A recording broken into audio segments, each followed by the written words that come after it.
So I got into jewelry at the Institute of American Indian Arts, IAA for short. Brian Fleetwood was my professor, and I would always walk past the jewelry studio in the Studio Arts building, and I was always interested in what was going on in there. You'd always hear tinkering and hammering in there. So I took it as an elective, just to take it for my credit courses, and I took Silversmithing 101, and then from there it just kind of spiraled into a career. Yeah.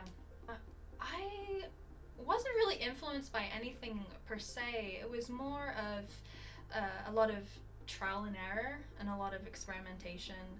When it comes to jewelry, you just kind of learn the basics and then you build up from there. Some of my favorite materials that I work with all the time is turquoise. Turquoise is a beautiful stone, but it comes in so many different colors and hues and varies in shapes and sizes. Some people are very specific about their turquoise, but for me, if I see a piece of turquoise that speaks to me in a certain way, I'll buy it and I'll make something out of it.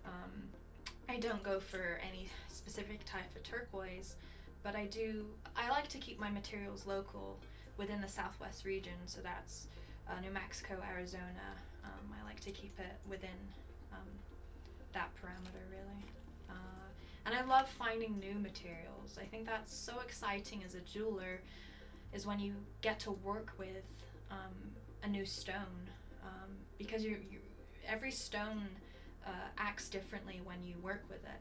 So it's a lot of fun, and it's very thrilling in many ways to work with new material, because you never know what you're gonna make. And for me, the stones kind of speak to me in a way that how they want to be set, or what they want to be, a ring, a bracelet, earrings.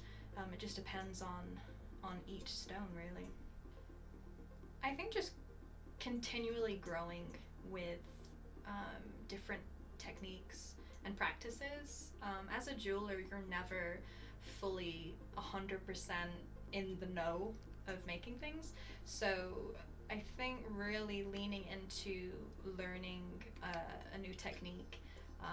I'd love to get into different ways of setting stones, because right now I just do bezel setting, which is a pretty basic setting when it comes to working with stones, but I'd love to do prong setting, tube setting. There's so many settings out there that I'd love to really explore and get into. I have worked for several artists up in Santa Fe, and I've worked with them for a couple of years, and now I want to work on my own stuff. I've, when you put so many hours into making other jewelry for other people, you really don't, it's hard to focus on your own jewelry and your own style when you're working on someone else's jewelry and their style. So for me, especially this year, I'm really focusing on myself and my business and growing that, and really focusing on it, because I haven't in the past couple of years, and that's really what I've been missing. My business definitely caters to customs. I've had people reach out to me on Instagram, through my website, in person, saying that they have these stones, or they have this thing that someone gave to them a long time ago, and they want to put it into a piece of jewelry. But it's hard to find jewelers who are willing to customize for for a person. And as of lately, I've actually done a lot of customs. I recently someone reached out to me on Amazon Handmade, which is another place that I sell, and the boy's father had recently passed away, and he gave his son an elk tooth with their last initial on, and she sent me a photo of the pendant, and I was able to recreate that exact pendant for her. And it's always nice when you get feedback from your clients. just how much, little things like that mean to them. Yeah.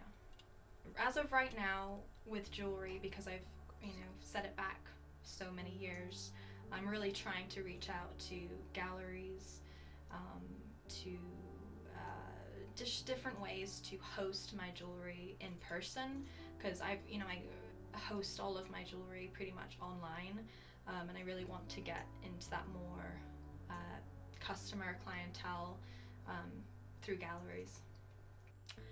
So Southwest Sigil happened because, well, I live in the Southwest, my studio is in the Southwest, and sigil is another definition for a symbol or a sign. So because my jewelry basically encompasses um, symbols of the Southwest, I'm very influenced by the Southwest. So Southwest Sigil was born.